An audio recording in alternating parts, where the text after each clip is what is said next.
Perfect. All right, so we're on element 10, the key of using hydration and reaching and maintaining a healthy weight. We're going to talk about some of the important factors to pay attention to while we're reaching our healthy weight. We're going to realize the importance of water on your journey. We're going to go over some fun facts about water that you may or may not know. We're going to identify the best ways to hydrate during weight loss and provide you with the tools to plan and track your hydration as it develops into another habit of health. So I fixed my water before we started. Yes, I'm going to drink through it. All right, everybody got that? Look at it. Christy, I'm sure you've got it too. All right, we're going to get started. So water is a really critical component of our body. It makes up between 55 and 60% of our weight. So if you hear me on this too, you guys know that when we eat too much salt or too much sugar, we retain water. And you might have a day where, let's say you ate something that was kind of off, that was either salty or sugary, and you might have the scale go up as much as 2 or 3 pounds. Water is heavy, right? It's no joke. So just know that, lack of water and putting water on, sometimes, especially, and I'm just saying this for those of you, maybe your special night out to go out to dinner is like a Saturday night or a Sunday night, right? And you go to a place and you have a lean and green meal, but we don't always know how they season the food, and maybe it's a little saltier, or maybe it has a little more sugar than we're used to. And on Monday, on our weigh-in day, you're like, what? It's been so good. I always tell people to check it again on Wednesday, because it could just be that water weight from having something in your lean and green when you were out that's a little saltier or sugarier than you normally would have. Water plays a key role in supporting our health, particularly during weight loss. It helps remove toxins and other unhealthy substances stored in our fat cells. Water is a very needed element for the metabolism to metabolize the stored fats. So if you're not getting enough water, it does not make that chemical reaction that changes it from a solid to a gas very easy, and it slows it down. So I'm going to drink water just because I'm excited about that. So we're going to keep going. But yes, being well hydrated helps all of your organs and systems function properly. In fact, every function in your body takes place in water. So that's pretty amazing. I don't know if anybody's ever been to the hospital for some reason, but I don't know if you've noticed, they always, after an operation, after any kind of procedure, they want to make sure you get a bunch of water, right? They want to make sure that that you get that system flushed out, that you get everything moving, and that everything stays hydrated. What you may not realize, and this is another interesting factoid, is that we actually lose nearly 12 cups of water every day. 2 cups through perspiration, We lose 6 cups through urine. Y'all know that, because how many of us feel like when you drink the recommended allowance of water, you're going to the bathroom very, very often. So you lose 6 cups through urine, 2 to 4 through breathing. That's interesting, isn't it? And then gross, we lose nearly a cup through the soles of our feet. That's a fun fact. So that's 12 cups. So in high altitudes or dry environments, you lose even more, so you can get dehydrated in a hurry. So my younger brother lives in Salt Lake City, Utah, and he requires a lot more water on a daily basis than I do here in the very humid South. So I'm gonna take another drink, because all this talk about being hydrated is making me really thirsty. How much water should I drink? We're talking 8-ounce glasses a day. Okay. So that's 64 ounces of water, bare minimum. All right. A lot of people do better with more than that. I think, Liz, you said you drink like 120, I think, around that. I'm better on some days than others. Today, I hope to get to about 120. Some days it's all I can do to pull that 64 ounces, but it's 64 ounces of water. And then I will also add to that a cup of coffee that I like to have in the morning. And then sometimes unsweet decaffeinated tea I will have as iced tea, because I really like that unsweet. So during phase 1 of your weight loss plan, there are even more good reasons to make a conscious effort to drink your 8 glasses. It's calorie free, but it helps you feel full and satisfied. So one of the things that really helped me on the first week of my journey, our stomachs are shrinking, right? We're creating natural portion control by being a grazer. But when that first week, our stomachs are not, they're not in that great portion control size yet. So we may eat a fueling and then feel hungry. So my coach always gave me the great tip of drink 8 ounces of water with every fueling. And that way it helps you feel more full and satisfied. This is also a great idea for those of you who have transitioned and are looking for, lifelong wellness.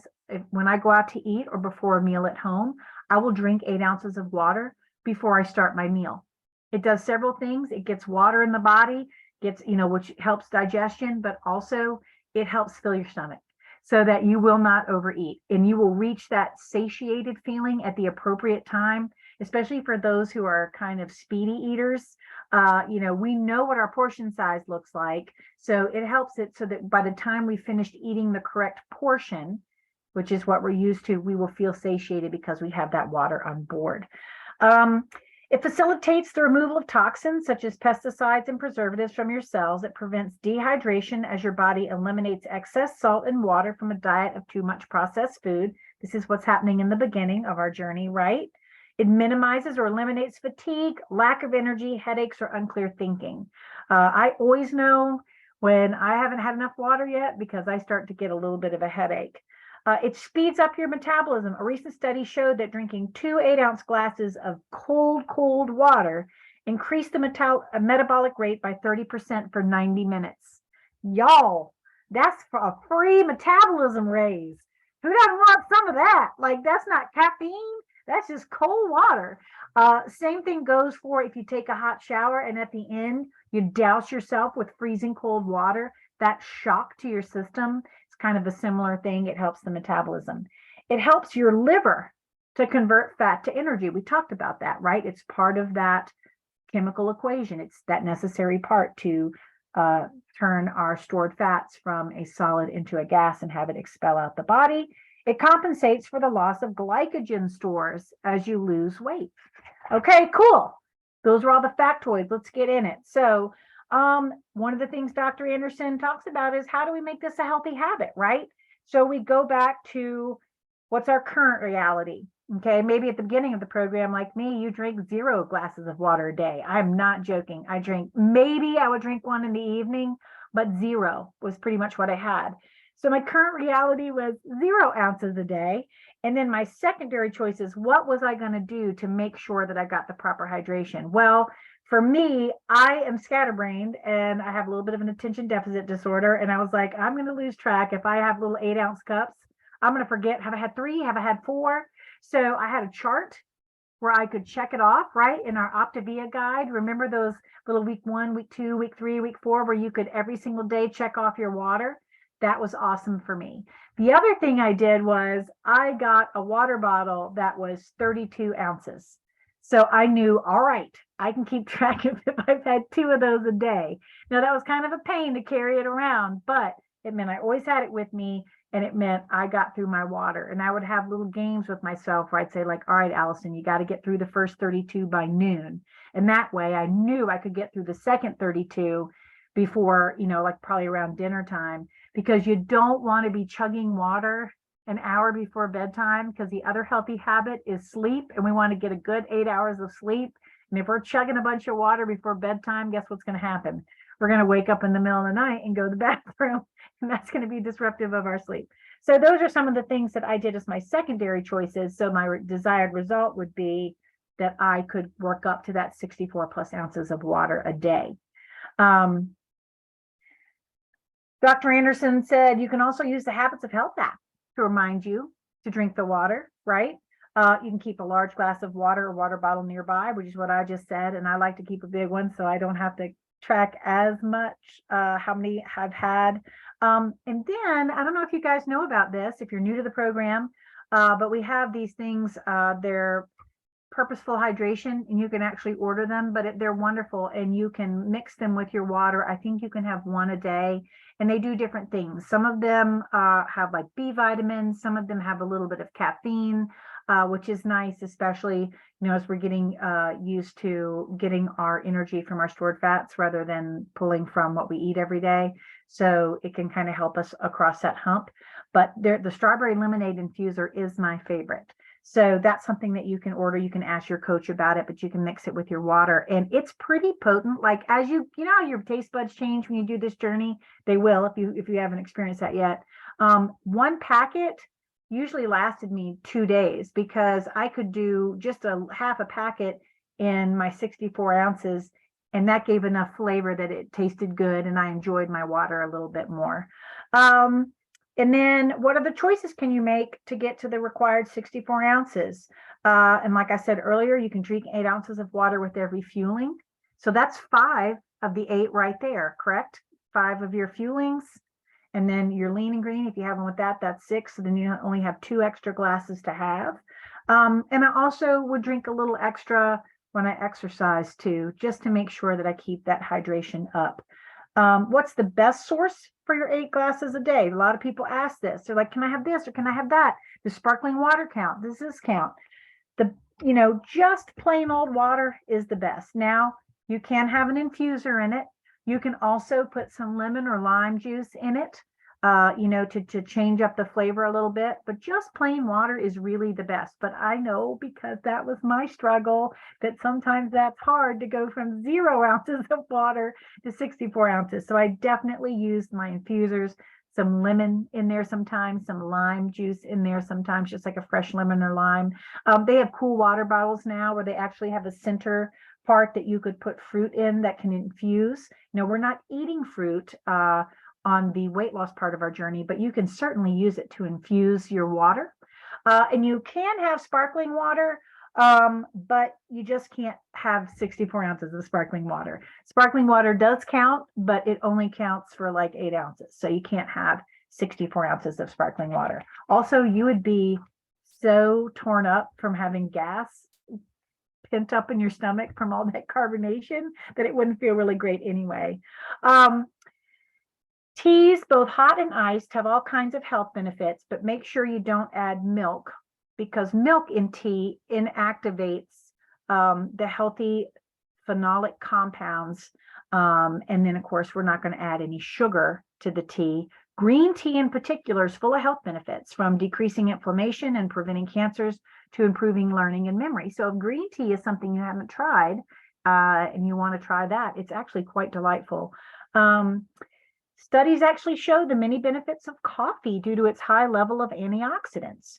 They've proven that it decreases depression, reduces the risk of some cancers, and may help you live longer. It may also slow down cognitive decline, boost mood, increase stamina, and even protect against adult diabetes. And by the way, interesting fact, I grew up being taught that coffee and tea were diuretics, but in fact, they are not. So diuretics are things that they thought made you urinate a lot, which then would make you dehydrated. But coffee and tea are not diuretics. It says coffee is a diuretic. It makes you go to the bathroom more often, so it must dehydrate you, right? Well, not so. Turns out this idea dates back to a 1928 study, and it really wasn't very rigorous research. Nonetheless, the results spread like wildfire. So they considered caffeine being a diuretic, but now they find that coffee and caffeine and other drinks do not, in fact, cause dehydration. So that's good. That's good to know. So your cup of coffee in the morning, it's not, I used to be told, oh, you drink a cup of coffee, you better drink a cup of water to compensate for your dehydration. Well, you don't have to do that anymore. That can just be something else you have. I talked about infusers. Now, if you go on the I cannot talk tonight. If you go on the Optimal Awakenings page and you put in infusers, because a lot of people go, well, how about Mio? Or how about Crystal Light? We have gone through and shown what things you can utilize to flavor or enhance your water that will not take you from your goals or get you off track on your plan. So be sure to go in there, and in the search engine, you can just put infusers and you can see what's available. And there'll be some information in there about the ones that Optavia sells, which are great. And you get a ton of them in a box. And it's, I find that it's, comparable to the price of the other kind of infusers, but I know that these for sure are great with the program and great with my journey, and they didn't set me back. You'll notice on page 209, a little box, healthy hydration, purified water, bottled water, RO water, tea, coffee, infused water. So pick which sources of hydration you're using and then add to make sure you're getting your 64 ounces a day. So I might be crazy, but it looks like tea and coffee can be included in your hydration for the day. That does not mean you can have 64 ounces of coffee and call it a day, or 64 ounces of tea and call it a day, but it does mean that it can be included with your hydration. So, if you had 64 ounces of water, had another 8 ounces or 16 ounces of coffee or tea, that's just adding to your hydration. So that's really, really good. How do I know if I'm not drinking enough? Okay, this is great. This is good to know. Well, first of all, you'll know if you're tracking it. Okay. But I also understand that, like Val, my friend Val over here, is going to go and she's going to work. She has this most incredible garden of daylilies. And you're going to be out there working in the sun and the wind and all of that. So maybe on those days, 64 ounces isn't going to cut it for Val. So how will Val know if she's getting enough hydration? Well, she can drink while she's out there, which is great. But if you start feeling tired, if you have trouble thinking, if you develop a headache, or if you notice, this is the way I always tell, kind of gross, but if your urine is darker when you go to the bathroom, if you notice it has quite a bit of color to it, a lot of times that means you're dehydrated. So all you got to do, just get in there, grab your water, catch up, maybe drink more than you normally would on those days.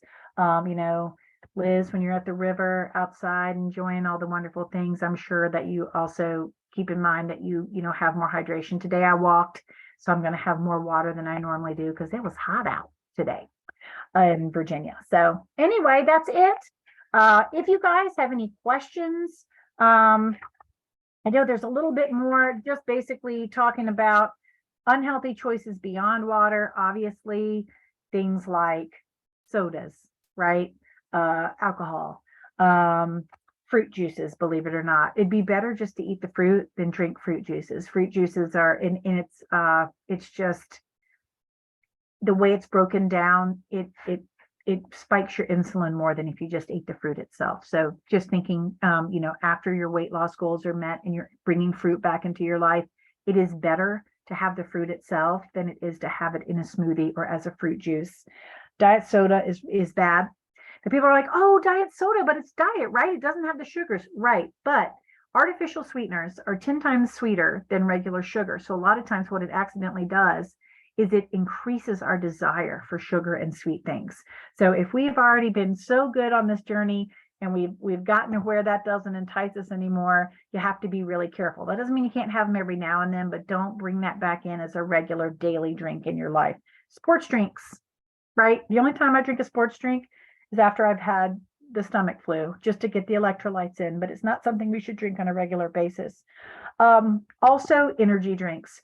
Y'all, I cannot stress this enough. Energy drinks are so bad for you. If you don't believe me, just go out there and do some digging and do some research. They are really super bad. It's better to get good energy from a good night's sleep and healthy eating and being hydrated and healthy motion, right? Energy drinks are really, really bad, or even just a cup of coffee and some caffeine from that, or tea is way better. The energy drinks have things in them that are really detrimental to your health. And it's something that if you've been utilizing those, you definitely want to wean yourself off of those. It's just my advice as a coach, my advice as a client. I've done a lot of deep dives on the energy drinks, and they are really, really, really bad for your health. We've got the clock on page 211. You can take a look at that. Dr. A loves looking at that 24-hour clock, but he's showing kind of those hours in which we want to get our hydration in. It's the same as when we want to fuel our bodies, when we're up and moving and our body needs that water to operate. So it's 7 a.m. to whatever 22 p.m. is. 10, I don't know. Yeah, 10 p.m. So that was a good guess. I was like 12 plus. Okay, 12 plus 10 is 22. So, and he's even got a little chart in here. You can download copies of this chart at habitsofhealth.com. If you're in your first month of your journey, of course, you have a way to track it in your Optavia guide. And then there are all kinds of apps and great things you can ask your coach about to track your hydration. So I hope this was informative. I hope you all got some fun facts out of it. I hope everyone will get re-excited about drinking their water and see that really it is one of the easiest healthy habits that we can do that has a huge, huge impact on our health, both during the weight loss phase and moving forward. So I'm going to go ahead and stop the recording